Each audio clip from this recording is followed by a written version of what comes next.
ನೀವೇನಾದ್ರೂ weight loss ಮಾಡ್ಕೊಳ್ತಾ ಇದ್ದೀರಾ? ಈ ವಿಡಿಯೋನ ಫುಲ್ಲು ನೋಡಿ. ನಾನು ಕೆಲವೊಂದು ಮಿತ್ಸ್ ಆ್ಯಂಡ್ ಫ್ಯಾಕ್ಟ್ಸ್ನ ಹೇಳ್ತೀನಿ. ನೀವು ಎಲ್ಲಿ ಮಿಸ್ಟೇಕ್ ಮಾಡ್ತಾ ಇದ್ದೀರಾ ಅಂತ ಗೊತ್ತಾದರೆ ನಿಮಗೆ ವೆಯ್ಟ್ ಲಾಸ್ ಜರ್ನಿ ಈಸಿ ಆಗುತ್ತೆ. ಮೊದಲನೇದಾಗಿ, ಊಟ ಬಿಟ್ಟರೆ ವೆಯ್ಟ್ ಲಾಸ್ ಆಗುತ್ತೆ.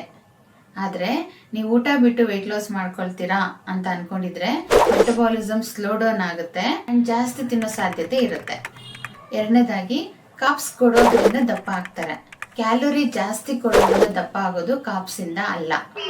ಸೊ ಯಾವಾಗಲೂ ಕಾಂಪ್ಲೆಕ್ಸ್ ಕಾಪ್ಸ್ನ ಚೂಸ್ ಮಾಡೋದು ಬೆಟರು ಊಟದಲ್ಲಿ. ಮೂರನೇದಾಗಿ, ಫ್ಯಾಟ್ನ ಕಂಪ್ಲೀಟಾಗಿ ಅವಾಯ್ಡ್ ಮಾಡಬೇಕು ವೆಯ್ಟ್ ಲಾಸ್ ಟೈಮಲ್ಲಿ ಅಂತಾರೆ.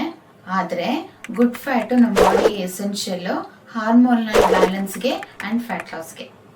ನಾಲ್ಕನೇದಾಗಿ, ಬೆವರೋದ್ರಿಂದ ಬಾಡಿಯಲ್ಲಿ ಫ್ಯಾಟ್ ಬರ್ನ್ ಆಗ್ತದೆ ಅಂತಾರೆ. ಆದರೆ ಬೆವರೋದ್ರಿಂದ ಬಾಡಿಯಲ್ಲಿರೋ ನೀರು ಹೊರಗಡೆ ಬರ್ತಾ ಇರತ್ತೆ. ಫ್ಯಾಟ್ ಬರ್ನ್ ಮಾಡಬೇಕು ಅಂದರೆ ಕ್ಯಾಲೋರಿ ಡೆಫಿಸಿಟ್ ಆಗಬೇಕು.